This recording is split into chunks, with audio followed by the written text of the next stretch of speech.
పరబ్రహ్మణే నమః. మనము నైవేద్యం పెట్టిన ఆహారాన్ని భగవంతుడు ఆరగిస్తాడా? మనము నైవేద్యం పెట్టిన ఆహారాన్ని భగవంతుడు ఆరగిస్తాడా అన్న ప్రశ్నకు 9వ అధ్యాయం రాజవిద్య రాజగుహ్య యోగంలో 26వ శ్లోకంలో పత్రం పుష్పం ఫలం తోయం యో మే భక్త్యా ప్రయచ్చతి తదహం భక్త్యుపహృతం అశ్నామి ప్రయతాత్మనః. నిర్మల బుద్ధితో నిష్కామ భావముతో పరమ భక్తునిచే సమర్పింపబడిన పత్రమును గాని పుష్పమును గాని ఫలమును గాని జలమును గాని నేను ప్రత్యక్షముగా ప్రీతితో ఆరగింతును అని చెప్పారు. అలాగే మరి ఒక ప్రశ్న, మనకు సన్నిహిత స్నేహితుడు శ్రేయోభిలాషి ఎవరు?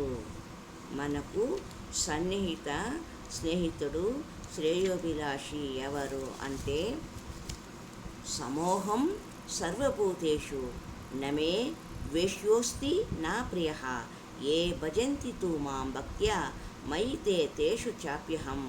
నేను సకల భూతముల ప్రాణుల యందును సమభావంతో వ్యాపించి ఉందును. నాకు అప్రియుడు కానీ ప్రియుడు కానీ ఎవరునూ లేడు.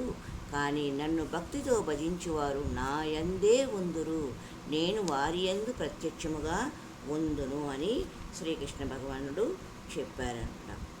భక్తిని చేయడానికి అసలైన అర్హత ఏమిటి అన్న ప్రశ్నకు అపిచేత్ సుదురాచారో భజతే మామనన్య వాక్ సాధురేవ స మంతవ్యః సమ్యక్ వ్యవసితో హి సహా.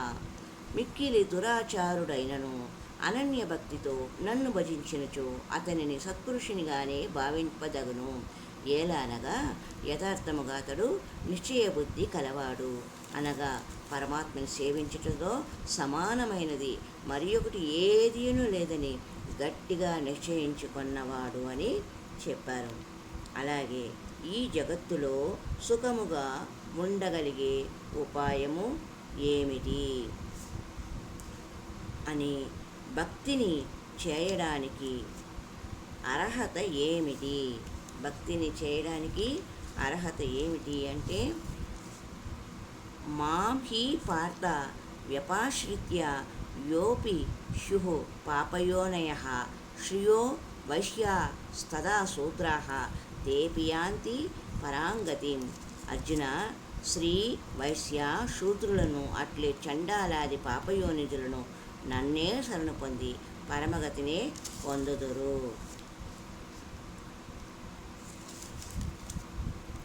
ఈ జగత్తులో సుఖముగా ఉండగలిగే ఉపాయము ఏమిటి అంటే 34వ శ్లోకంలో భగవానుడు 9వ అధ్యాయంలో రాజవిద్య రాజగుహ్యంలో ఇలా చెప్పారు. మన్మనా భవ మద్భక్తో మధ్యాజీమాం నమస్కురు మామే వైశ్యసి యుక్తైవం ఆత్మానం మత్పరాయణః. నా యందే నీ మనసును లగ్నము చేయము, నా భక్తుడు కమ్ము, నన్నే పూజింపుము, నాకు నమస్కరింపుము. ఈ విధముగా ఆత్మను నా యందే నిలిపి మత్పరాయణుడవైనచో నీవు నన్నే పొందగలవు అని చెప్పారు. హరి ఓం తత్సత్.